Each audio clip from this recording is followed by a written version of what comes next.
Questão 5, Enem 2020 digital. A década que se segue ao fim da guerra constitui praticamente uma continuação desta, com a acomodação difícil de seus resultados. Basicamente, fala assim, no final da guerra, a década seguinte é uma continuação da própria guerra.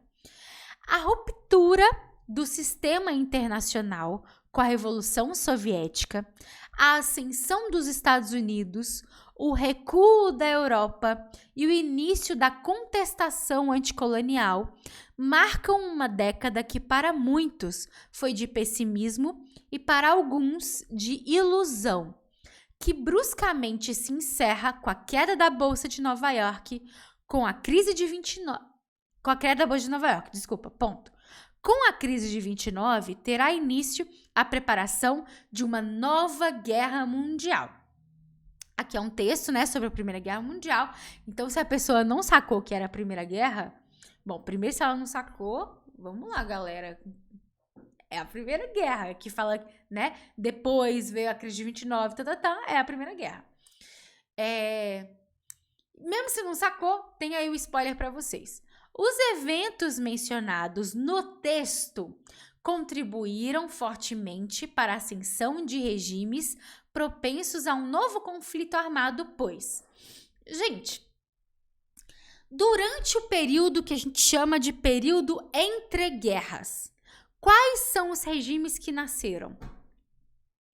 Porque aqui fala ascensão de regimes. Durante o período entre guerras, que regimes são esses? Os principais e que contribuem para um novo conflito armado. Basicamente, nascem regimes no entre guerras e aí, graças a esses regimes, é que tem a Segunda Guerra Mundial. Só maluco, o Matheus falou. Nazismo, fascismo, nazifascismo. Muito bem, Rafa, Clara, Sandy, isso mesmo. Então, quando vocês forem fazer essa questão, vocês já tem que estar isso na cabeça de vocês, né? Então, olha lá a pergunta de novo. Os eventos mencionados contribuíram fortemente para a ascensão do nazifascismo. Pois... Comunismo também, prof? Primeiro, Sandy, que o comunismo, ele nunca existiu, né? No mundo inteiro. O que existiu foi o socialismo. A galera acaba usando como se fosse sinônimo, mas o socialismo é uma parte intermediária desse sistema que o Marx, né, propõe. Então, em primeiro lugar, isso. E o socialismo, ele já existia. Ele não nasce no entreguerras. Ele já existia com a Revolução Soviética. A Revolução é em 1917. Então, já existia o socialismo na Rússia. Sacou? Então, esses regimes, a ascensão, né, o nascimento e crescimento desses regimes é o nazismo e o fascismo. Ele, sim, o berço é no período chamado entreguerras. Para quem não sabe, o entreguerras vai de 1918, né, ou 19, porque 18 é o fim da guerra, desculpa, e até, na verdade, 45, beleza? Então, esse é o período chamado entreguerras. Prof, queria comentar algo no final. Tá. Aninha, no final eu vou deixar espaço para vocês falarem à vontade, beleza? A Sandy entendeu? Fica gravada assim, Luana. Pode ficar tranquila, tá? Então, vamos lá. Vamos de novo a pergunta. Os eventos mencionados no texto contribuíram fortemente para a ascensão do nazifascismo, propenso a um novo conflito armado, pois, letra A, perturbaram a dinâmica do equilíbrio demográfico. Gente, demografia, né? De nascimento e morte que vocês estudam com mais profundidade na geografia. Não tem nada a ver, né? Não tem nada a ver. O que, na verdade... Primeiro, eu não sei nem se existe equilíbrio demográfico. Deve existir alguma lógica aí, né? De alguma questão de nascimento e de morte, etc. Mas... de população. Mas aqui, perturbar esse equilíbrio demográfico, ou perturbar a demografia, é a guerra em si, né? E não esses eventos, esses movimentos. Letra B. Dificultaram a adesão à ideologia de viés socialista. Não dificultaram. Para quem não se lembra e para quem não sabe, o nazismo e o fascismo, eles nasceram justamente pelo crescimento da adesão de ideias de socialistas, tá? Vou dar um exemplo para vocês. E aí, revisão, galera. Ó, tô na base da revisão com vocês aqui. Depois da Primeira Guerra Mundial, na Itália, existem vários movimentos, e esses movimentos vão ser chamados pelos historiadores de Biênio Vermelho. O que significa isso? Nascem vários movimentos de viés socialista na Itália, que vão ter seu auge entre 1919 e 1920, por isso Biênio Vermelho. E o fascismo, ele nasce justamente contrário a esses movimentos, contra esses movimentos. Então, não vai dificultar essa adesão, porque essa adesão ela já existia, tá?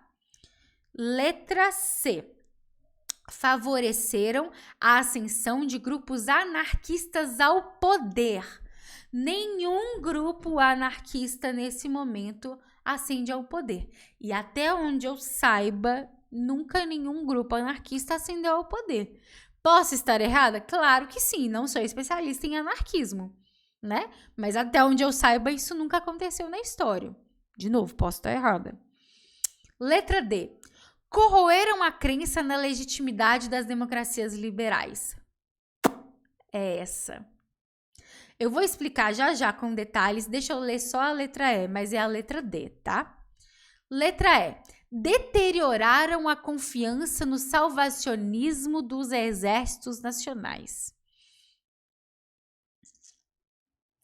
Gente, em alguns casos, o movimento fascista e o movimento nazista, inclusive, tem muito uma lógica militar, né? Tanto que o próprio Hitler, se eu não me engano, foi o Hitler, né, que lutou na Primeira Guerra Mundial. Então, você não tem isso de deteriorar sobre os exércitos nacionais. Os exércitos, isso aqui eu diria até que é um distrator de contradição, é o contrário, né? O nazifascismo, ele vai privilegiar as questões militares, vai colocar como destaque o militarismo, né? O militarismo é uma das características desses regimes, dessas ideologias, ok? Então, vou explicar a letra D. Deixa eu ver a dúvida de vocês. Galera falando que D, letra E. Vocês entenderam por que não podem ser as outras? Quem achava que fosse outras alternativas? Comenta aí pra mim. Eu não entendi ainda por que não pode ser letra A ou letra B, entendeu? Porque a letra D é o gabarito. E eu vou explicar agora com mais detalhes. Mas quem ainda não entendeu, comenta aí, tá? Letra D, vou explicar com detalhes. Corroeram a crença na legitimidade das democracias liberais. E por que o texto é importante para a gente aqui? O texto dá um destaque a justamente a crise de 29. E a crise de 29, galera, esse pessimismo com a crise de 29 tem a ver com a lógica liberal. Porque a crise de 29 é uma crise de superprodução. É uma crise que envolve a lógica liberal, né?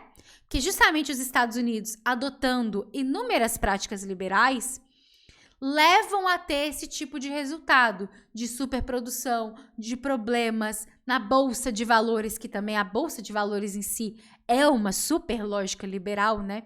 Então, a quebra da Bolsa de Nova York, uma crise de superprodução, colocando em xeque, colocando aí em questionamento o liberalismo. E esses sistemas nazifascistas, nessas ideologias, e é por isso que, infelizmente, muita gente acha que é de esquerda, muita gente fala que o nazismo é de esquerda e que o fascismo é de esquerda, justamente porque falam que eles eram antiliberais. Só que, gente, ter controle de Estado não significa que é de esquerda. Eu dou vários exemplos de direita com controle de Estado. A própria ditadura militar no Brasil tinha um autocontrole estatal e era de direita. E o próprio nazismo e o próprio fascismo apoiavam propriedade privada e não tinha controle de propriedade privada, apoiavam e tinham, como é que eu posso falar? Financiamento de grandes empresas capitalistas da direita. E lembrando que nessa época, direita e esquerda tem muito mais uma questão de ser socialista, né? Na esquerda, por exemplo. Nessa época, não quer dizer hoje, tá? Mas, enfim, é uma discussão bastante profunda aqui. Mas o que eu quero que vocês entendam é que a crença na democracia liberal é isso. Ó, tá vendo os Estados Unidos que prega a democracia liberal? Olha ele quebrando aí. Não só ele quebrando, como o mundo inteiro quebrando junto com ele.